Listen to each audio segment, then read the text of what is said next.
இது வழக்கறிஞர் சரவணன் பதில்கள். மற்றவங்களோட கேள்வி உங்களுக்கு ஒரு நல்ல பதிலாக இருக்கும் நான் நம்புகிறேன். இப்போ மற்றவங்க கேட்டு கேள்வி பார்க்கலாம். போன வாட்டி போட்ட பதிவுகளிலிருந்து ஒரே கேள்வி நிறைய பேர் கேட்டிருக்கிறாங்க. அதில் சில இதை பிரிச்சிருக்கேன். இப்போ ஒருத்தர் கேட்டிருக்காரு, பேங்க் நோட்டீஸு பதில் சொல்லாமல் இருந்தால் என்னவாகும்? முதல்ல பேங்க் நோட்டீஸ் பொறுத்த வரைக்கும் கம்ப்யூட்டர் ஜெனரேட்டட் லெட்டர்.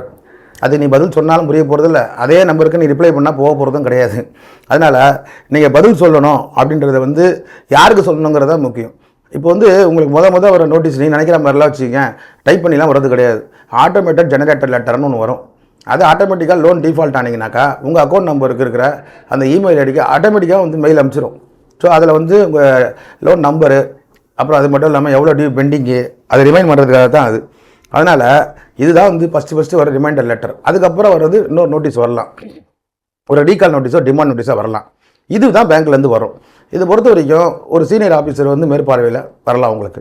இந்த ரீகால் டிமாண்டு, இந்த ரெண்டு நோட்டீஸும், இந்த ரீகால் டிமாண்ட் நோட்டீஸு இதை பொறுத்த வரைக்கும் ஒரு சின்ன வித்தியாசம் என்னென்னா போன பதிவில் நான் சொல்லிட்டேன். அதனால் நீங்கள் இந்த ரீகாலை விட டிமாண்டை விட ரீகால் நோட்டீஸ் வரும்போது தான் கொஞ்சம் நீங்கள் பதில் கொடுக்க வேண்டியிருக்கும். ஏன்னா இந்த ரீகாலுங்கிறது என்ன சொல்லி அர்த்தம் தெரியுங்களா?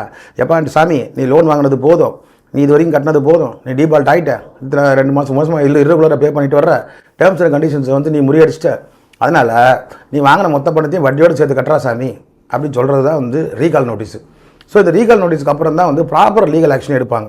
அது வரைக்கும் பேங்க் கையில் தான் இருக்கும். அதுக்கப்புறமும் பார்த்தீங்கன்னாக்கா ஆர்பிட்ரேஷன், ப்ரீ ஆர்பிட்ரேஷன், இந்த வார்னிங் நோட்டீஸில் விட்டுக்கிட்டே இருப்பாங்க. நீங்கள் ஒரு கட்டாமல் தான் இருப்பீங்க. ஒரு நாளைக்கு உங்களுக்கு கிட்டத்தட்ட பார்த்தீங்கன்னா பேங்க் சைடு இதுதான் டார்ச்சர். பேங்க் சைட்லேருந்து ஒரு 100 ரிமைண்டர் பண்ணிகிட்டே இருப்பாங்க. உங்கள் வந்து மெசேஜுக்கு வந்துக்கிட்டே இருக்கும். வாட்ஸ்அப் இருந்தால் வாட்ஸ்அப்புக்கு வந்துக்கிட்டே இருக்கும், புரியுதுங்களா? இல்லை இமெயில் அடிக்கி தொடர்ந்து வந்துக்கிட்டே இருக்கும். அதுக்கப்புறம் பார்த்தீங்கன்னா ரீகால் லெட்டர் வரும். அது முடிஞ்சதுக்கப்புறம் பார்த்தீங்கன்னாக்கா நாங்கள் இனிஷியேஷன் ஆர்பிட்ரேஷன் பண்ணுவோம். அப்படி நிறைய பேர் வந்து இதிலே பணத்தை பாதி பேர் கட்டிடுறாங்க. நாம் நினைக்கிறோம் நம்ம டிபால்ட்டர்னு நம்மகிட்ட வர்றவங்க வந்து 100% தான் வர்றாங்க. பாக்கி 99% ஒரு 70% பேர் லோனை கட்டிடுறாங்க. அந்த நோட்டீஸ் வந்தோடனே சரிங்க ஏதாவது பதிலை கொடுத்து லோனை கட்டி விட்டுறாங்க. அந்த நோட்டீஸ் வரது திருப்பி வந்து நீங்கள் அந்த ஆனால் நீங்கள் ஒன்ஸ் டீஃபால்ட் பண்ணிட்டீங்கன்னா உங்களோட வட்டின்றது இன்ட்ரெஸ்ட் ஏறிக்கிட்டு தான் இருக்கும். அதிலே அந்த லேட் பேமெண்ட் சார்ஜஸ்ன்னு எக்கச்சக்கமான பீனல் சார்ஜஸ் எல்லாம் போட்டு தான் எடுக்கும். அந்த வண்டி நீ கட்ட வேண்டி வரும். அப்போ தான் நீங்கள் வந்து லைவில் கொண்டு வர முடியும் அந்த லோனை. ஸோ அதனால் இந்த நோட்டீஸுக்கு பதில் சொல்லாமல் இருந்தால் என்ன ஆகும்னா ஃபர்தர் லீகல் ப்ராசஸ் இனிஷியேட் ஆகும். இந்த லீகல் ப்ராசஸ் வந்து லோக்கலாக கடன் கொடுக்குறவங்களுக்கு பேங்க் உள்ள வித்தியாசமே வேறு. லோக்கலாக கடன் கொடுக்குறவங்க பஞ்சாயத்து அந்த மாதிரி வந்து போலீஸ் ஸ்டேஷனு இந்த மாதிரி போவாங்க. இவங்க ஆர்பிட்ரேஷனு கான்சலேஷனு போவாங்க. வித்தியாசம் அவ்வளோதான்.